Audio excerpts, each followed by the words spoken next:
Welcome back. My name is Thomas, and right now we have Michael Neudert with us. Hello, Michael. Greetings. Hello.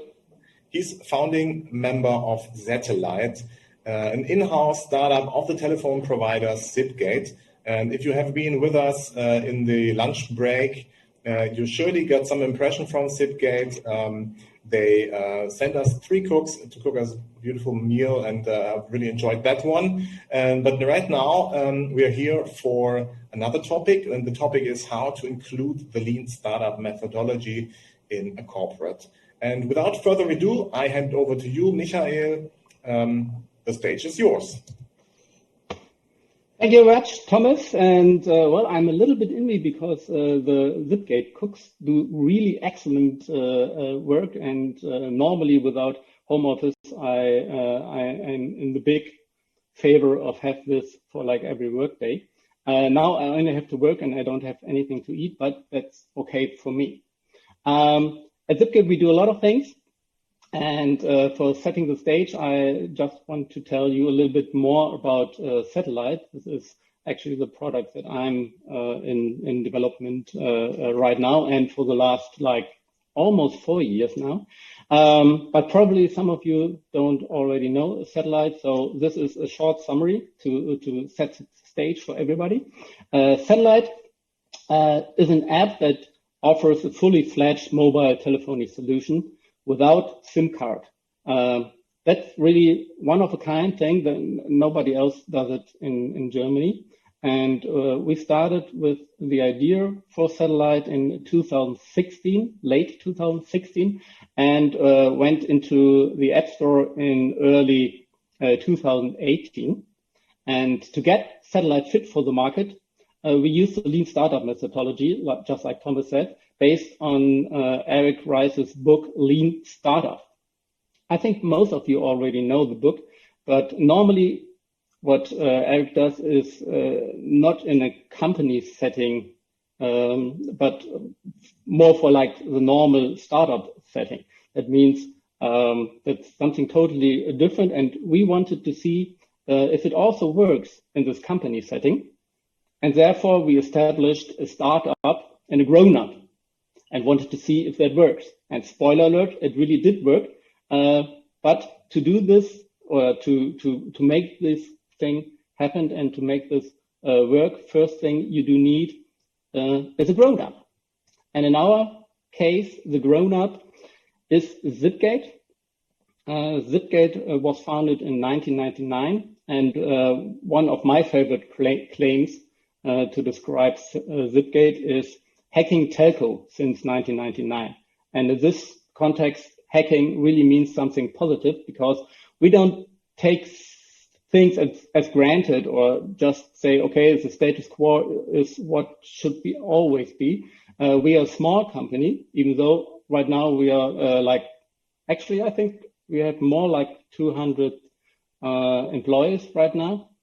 But back then we were only like 50 to 60 people, and speed always used to be the key issue for us to be first on the market and to be a different solution compared to all the established providers on the market. So speed really is a key, and therefore, of course, we early on established the lean and agile framework at Sipgate back in 2011, something like that. Because this offers us the speed we do need to be successful in the telco market.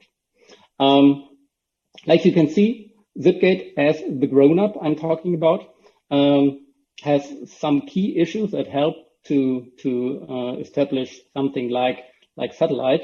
First of all, we have a lot of experience. We were the first VoIP provider in Germany in 2004.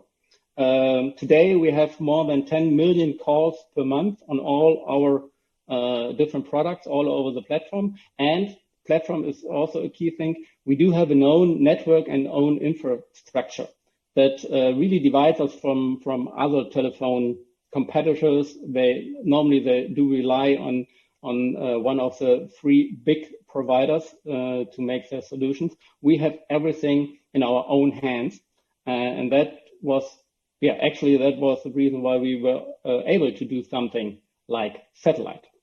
Last but not least, what Sipgate also offers us as an in-house startup were 2 full-time lawyers. That's sad but true, but actually you really do need guys like that, especially in the industry I'm talking about, because the telco industry is pretty much like a shark tank. It is, it's like, I mean, it used to be only one competitor or one player on the market that was the Post or the Deutsche Telekom. And when it was privatized, of course, it needed to be regulated. Otherwise, nobody else would have a chance to get into that. So still today, it is kind of monopolistic, at least monopolistic structures because of the history. The Deutsche Telekom has the net, the infrastructure, and everybody needs to talk to them and is depending on them in one or more issues. Also, it's still highly regulated, definitely with the Bundesnetzagentur. You may have heard about it, but for us, there are sometimes positive and sometimes negative. I'm going to talk about that later, but the market itself is really, really highly regulated. You do depend on the other providers. If you want to offer a service for telephone, it needs to be integrated into the other providers, because if somebody from the Deutsche Telekom wants to call you on satellite, you need to have an interconnect. So the telephone call gets over. That's something different compared to, for example, like WhatsApp, where everybody has WhatsApp and you can only call within WhatsApp. That's kind of a closed garden. And there's no interconnection or interoperability, like you also can call it. And well, this is the dependence on the other provider. So everybody needs to get along with his competitor, so everybody can use the telephone like we all are used to it. For example, if you're in another country, you still can pick up your phone and call your family back home.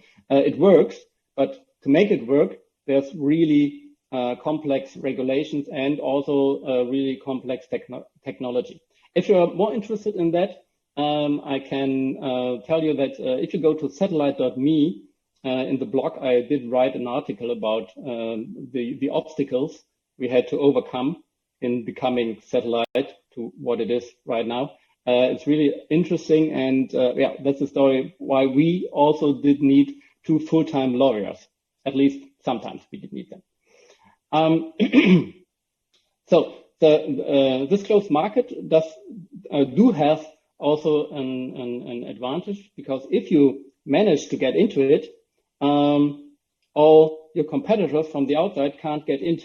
So it's kind of a two-bladed sword, so to say. It has, well, if you manage to get into, it's good, and you can sit from the inside and wave everybody else on the outside.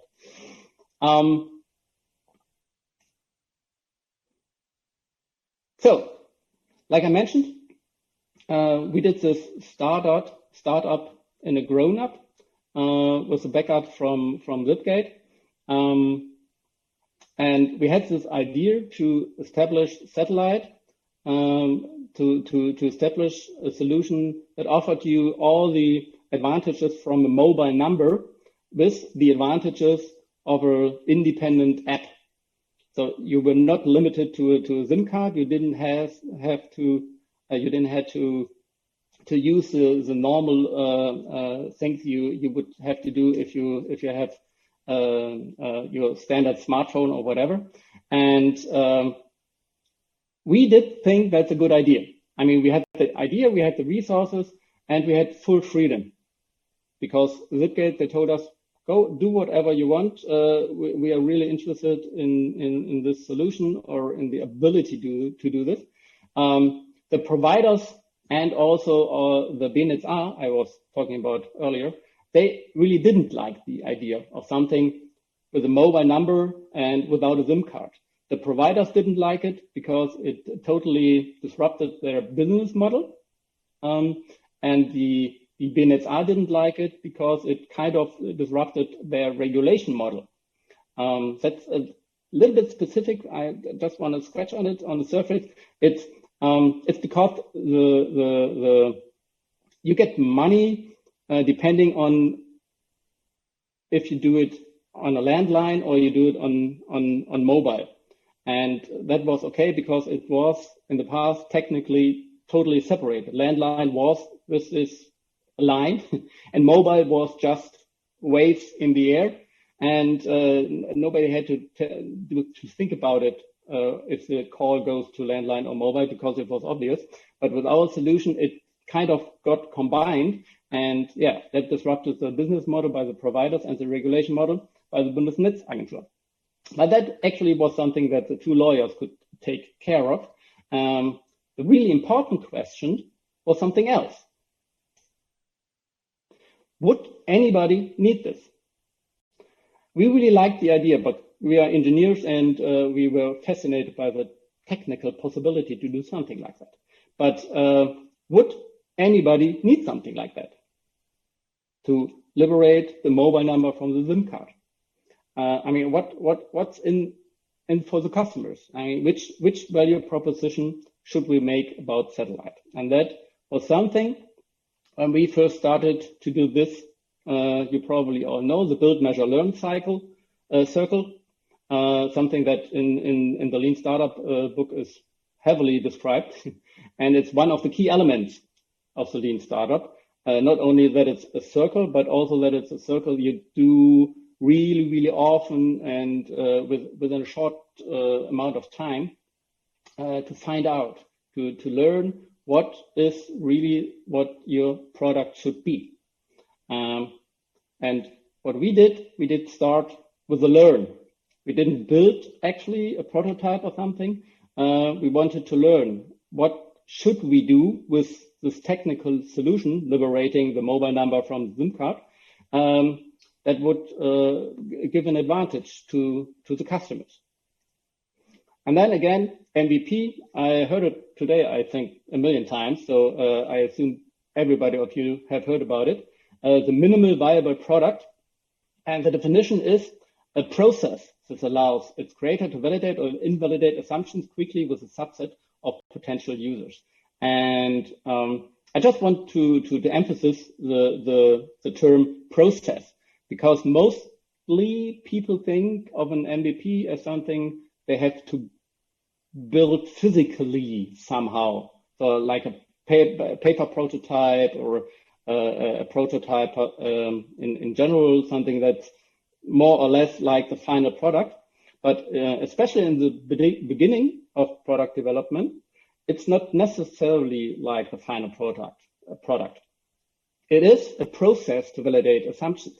And so that's exactly what we did. We had a couple of assumptions we wanted to check, and what we did was building a website with like claiming, okay, come here and you can get this ad, but first, please tell us a little bit about why you were interested in that ad. At that time, we didn't have an ad, of course. We just had the idea, and we had some proof of concepts, but they were really far away from something that people could use. So we really wanted to know or talk to people and hear from them what they think an app like that would need to do or would offer to them. Also, beside these interviews we did over the website, we did a couple of Facebook ads with different assumptions. Like you can see here on the left side, we played a little bit with different target groups and different topics. The main topics were it's for free. It was become independent in some way, especially become independent from the normal providers, and features like optimization, like you could use it in foreign countries, you could use it on different devices, stuff like that. And we wanted to see what worked best. And like you can see on the right side, the CTR, it showed something we didn't expect, because it did show that people were really interested in the sensation of being independent, and they were interested more in that than in concrete features or the fact that they don't have to pay anything for the app and for the service. And there, the CTR was quite good, and well, for us it was the decision to go for that topic, become independent. And that was something we didn't expect it. And it changed totally what satellite finally became. And we wouldn't have gone there, or wouldn't have gone there that early if we wouldn't have done the research.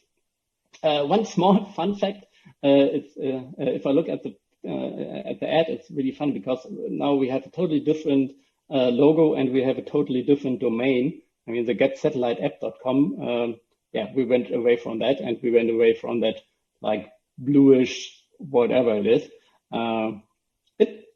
It's kind of nostalgic for me if I see it. So the question, coming back to that, would anybody need this? Definitely a check on that. And what would this be? It would be a full-fledged mobile solution. That's something that we validated with within the first MVPs. And of course, what came next again was an MVP. We needed this because definitely something. At that point, we needed something more than just a website or just something paper prototype or something like that.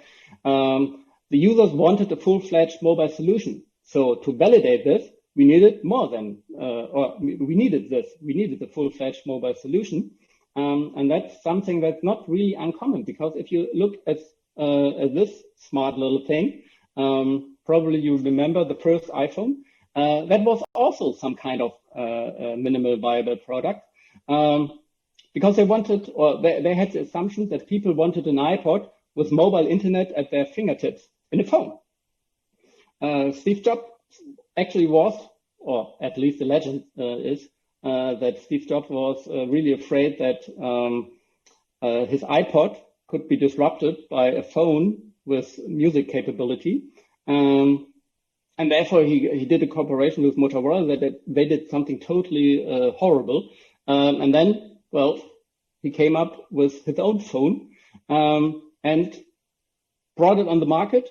And why it was an MVP? Because it lacked many things you would normally assume that are really necessary for a phone, like copy-paste, MMS, 3G, and also an app store. They didn't have an app store in the first iPhone. And they did this and validated that everybody needed it. So not too bad, I think. So we did the same. We did something really full done, really with all people needed for a mobile solution, with the main functionality like calling and focus on UX, because it needed to be a real substitute for the native telephone apps with additional benefits. The benefits were like, it was independent from providers. You could use satellite with any data connection, whether it was WLAN in your favorite Starbucks, or you did use a data SIM, or you could also, of course, use your mobile data on your existing mobile contract. Also, you had a second number on your smartphone. You had 100 free minutes per month worldwide, and so on. And but of course, we also had flaws. For example, we only had the iPhone, the iOS app. It saved us time in development, and Android users wouldn't act totally different than iOS users. So we focused on iOS in the beginning. Also, it was not reachable it was not reachable from every provider, because we still needed contracts. Again, the two lawyers. You had no SMS and things like that, but it was a fully fledged mobile solution you could use with a really nice onboarding. Like you can see, we did a small robot as part of the onboarding process. So we did a lot of effort, did put a lot of effort in that. And it paid out. I mean, when we went to the App Store, we ranked second. And when we went to the Google Play Store, we went first. And we really outranked WhatsApp. That's something I'm still pretty proud of. Just a short notice. We have about three minutes, and then we should take a couple of questions from the audience. Yeah, we definitely should do that. I'm sorry for talking too much, but okay, I'll speed up a little bit. Now we have 275,000 users, or almost 300,000 users. So that was kind of a success story, and of course, we didn't lay back. We always did the build, measure, learn circle. Like every 2 weeks or so, we put something new out, and we still get a lot of feedback. One feedback we became regularly, but we couldn't fulfill, was the question for satellite business. People wanted, or small companies wanted to use satellite for their company. We couldn't fulfill that because satellite is optimized for single users, not for companies. That is because you have to think about who owns the number, the payment process is difficult, the rights management, and so on. It's something totally different if you put it on a company level compared to a single user level. So we thought, do we need a different product? Yes, we needed a different product. Once again, never done before, and it could disrupt, cannibalize existing Sipgate products. And once again, like Groundhog Day, would anybody need this?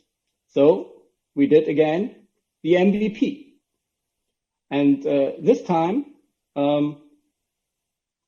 we used a methodology that helps you to validate the important questions you have to answer before you go to the market. That is, like you can see it, high risk and low risk, and known and unknown. And then you focus on the upper right part. And the questions we had to validate were, does the problem exist? Do we have a solution? And would anybody pay for our solution? So what we did again was a website for people to come there, and if they wanted a mobile solution for their company, they can come there, and we get feedback from them. But actually, paying customers, not like with the first website where we're just getting that feedback. It was you order the product and you pay for it. What is your problem? Can we solve it with that? And the leads we get from the website, right now we are contacting them and asking them what they need, and to sign the contract. That is what I meant about really pay for the product. And that comes, like, we are in that process right now. And the topic of my talk was how to include the lean startup methodology in a corporate. Actually, what you should ask yourself is, why include the lean startup methodology in a corporate? And there are some unfair advantages which we realized. The way we did it, we realized that it really gave us the advantages you expect from lean startup, but it gives you the lean advantages in a corporate product development. That's something nobody else does. So it does work. No, not so many other companies do it that way. So that gives you, compared to your really actual competitors, an unfair advantage. And it also gives you an unfair advantage compared to other startups, because they have not these corporate resources they can use like we did. Once again, I mentioned the two lawyers. But that's not really the most important, but I think you get the idea. And also learnings we had, companies cannot be afraid, or the grown-up, the startup and the grown-up, in the beginning I mentioned, the grown-up cannot be afraid of the disruption of existing products. So it's best if the whole company you're in is agile, because then all products already do this build, measure, learn cycles. And then they are not afraid of being disrupted, because that's what their daily work is. And that really, really helps. So it works best in an all agile company. And also what's important is you should have cross-functional teams or a cross-functional team that does this product. Because really what handover are like the worst thing that can limit your speed. We do realize it anytime that we have something out of our teams and we need to talk to other people. It really slows down our process. And that's really one of the learnings we had in doing the whole thing. Finally, I have to hurry a little bit. I'm sorry for that. Finally, some books I really recommend. The Mom Test, Linux, and obviously awesome. And of course, if I have the chance, I really want to take the chance. If anybody of you, because actually, I mean, you are the target group for us, probably. And right now, we are looking for more users. So if you're interested in satellite business, please come to the website satellite.me/business or write me under business@satellite.me. I will also put all the stuff I was talking about in the speaker blog on the DL website. There you can find it as well. And I would really appreciate if many of you would get in contact and would like to see what satellite business is all about. Thank you very much, Michael, for this great talk. Thank you very much. I also can't wait to see how your product evolves, especially the new one, the business one. I, of course, knew already satellite, but the business one was also new for me. But now I would say we give it to Victoria, which has probably a couple of questions from the chat. I think we can do one question. Victoria, what is a very good question in the chat? So I think one of your colleagues is also in the chat who is already answering some of the questions, which is very good at this point. One question would be how to make sure the agility and lean startup don't end up to be only buzzwords, but are really part of the corporate. That's really, that's the key question, or that's the key thing you really need to take care of because agile itself is worth for anything. You should know why you want to be agile and not do it just for itself. For us, it was or it is always the component of speed. We can really be quick in developing a product and get feedback fast. And that really, really helps. Like I mentioned with satellite, we wouldn't have expected to be the independency from provider a really key issue. But we implemented it and it really, really worked out for us. It's easy to tell everybody that you're agile. Many companies say, we have product owners and Scrum Masters and we are agile. And if you look deeper, it's more like the waterfall where the head of whatever tells the developers how and what to do. And that's really not agile. So sometimes it hurts to be agile because you have to take a lot of things seriously, but it definitely pays off. Michael, thank you very much for your talk. This was Michael from Satellite, a product by Sipgate.